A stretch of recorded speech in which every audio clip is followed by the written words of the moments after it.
las líneas básicas que hemos señalado en nuestra campaña.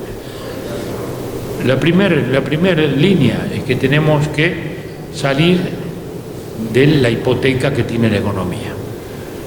El ministro Astori se enoja cuando yo hablo de hipoteca, y yo le digo no se enoje, yo no hablo de quiebra, hablo de hipoteca.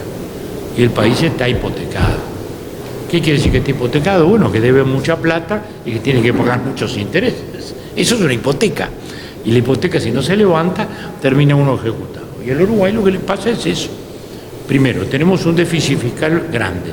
O sea, la diferencia entre egresos e ingresos es grande. Son 2.500 millones de dólares, grosso modo. Es un déficit muy alto. En segundo lugar, como consecuencia de ese déficit, seguimos ¿cómo lo solventamos? Viendo plata prestada, que viene del exterior. Y ahí el Frente entró con 13.000 millones de dólares de deuda y hoy tiene 40.000 millones de dólares de deuda del país. Y también tenemos que pagar 2.500 millones de dólares que salen de la producción y que salen de la actividad del país. Lo grave es que esto ocurre luego de una bonanza de precios internacionales muy grande en la soja, en la carne, etcétera, que le permitió al Uruguay, del 2003 hasta el 2013, tener una enorme holgura. Desgraciadamente no se hizo lo que sensatamente hace cualquier padre o madre de familia. Primero pago las cuentas, salgo las cuentas, salgo las deudas y luego arreglo el techo, la humedad que tenía, ¿no? En una palabra, salgo las deudas y hago infraestructura. Bueno, desgraciadamente el gobierno frentista no hizo eso. Gastó para ganar las elecciones y bueno, le permitió ganarlas. La lástima es que ese bien que tuvo el país, esa bonanza que tuvo el país, no se reflejó en una política seria que permitiera justamente achicar las deudas y liberar las potencialidades económicas del país. Por eso mismo hoy estamos apretados, estamos con una situación de exportación muy difícil y estamos con una crisis de empleo. Segunda gran línea vinculada a lo anterior, la inserción internacional del país. Este es un país con un mercado chico. Solo crecemos si crecemos hacia afuera. Aún los países grandes, como puede ser un Estados Unidos o una China, viven de la exportación también, pese a que tienen mercados internos cuantiosos, pero todos quieren exportar, porque dependen de eso. Hoy día, ustedes ya lo ven ahí en esa pulseada constante entre China y Estados Unidos, ¿no? Y esa pulseada es por lo mismo, es por los mercados. Es decir, si ellos que tienen esos gigantescos mercados internos, así se pelean por los mercados internacionales, ¿qué dejamos a un país con nuestro mercado? Además es nuestra historia. Nosotros hemos crecido ¿sobre qué base?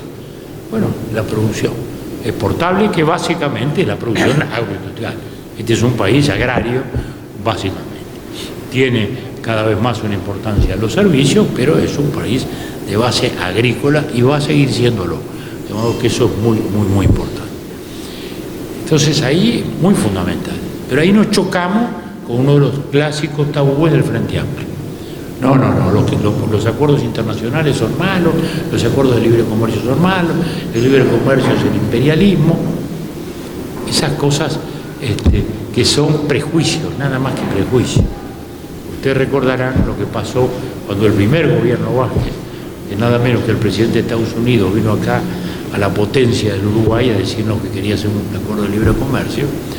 El presidente Vázquez dijo, bueno, hagámoslo, miren que el tren pasa una sola vez.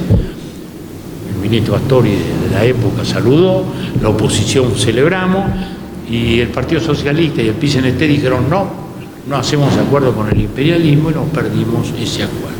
Y el tren pasó una sola vez, como dijo el doctor Vázquez, nunca sabremos cuánto que perdimos. El hecho es que lo perdimos, porque Estados Unidos no hizo más acuerdo de libre comercio con nadie y ahora al revés, Trump está viendo cómo deshace porque dice que Estados Unidos ha perdido en ese sentido. Entonces, segundo tema, los acuerdos de libre comercio. Tercer gran tema es la educación. Nosotros tenemos una gran tradición, nuestra historia es una historia vinculada a la educación.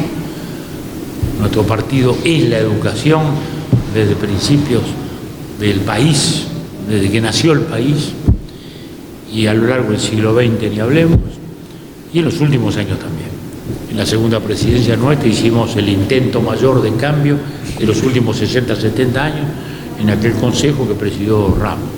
Hicimos un gran esfuerzo con las preescolares que se sumaran a los CAIF que habíamos creado en la primera presidencia, las escuelas de tiempo completo, para llegar a los lugares más necesitados, que los elegíamos en función de la extraída o de la repetición. Y ahí eso era fundamental, ahí era donde íbamos. Desgraciadamente el Frente llegó, intentó demoler todo lo que pudo, lo que había sido nuestra reforma. Nuestra reforma había incluido los centros de formación docente en todo el país, en el interior, etcétera, etcétera. Pero bueno, el resultado es que hoy tenemos los peores resultados en educación. Solo el 40% de los muchachos termina secundaria. Hay que volver a hacer un gran esfuerzo de reforma. Hay que rescatar aquel espíritu reformista. No para repetir la fórmula, porque hoy el tiempo ha cambiado. La nueva generación es digital.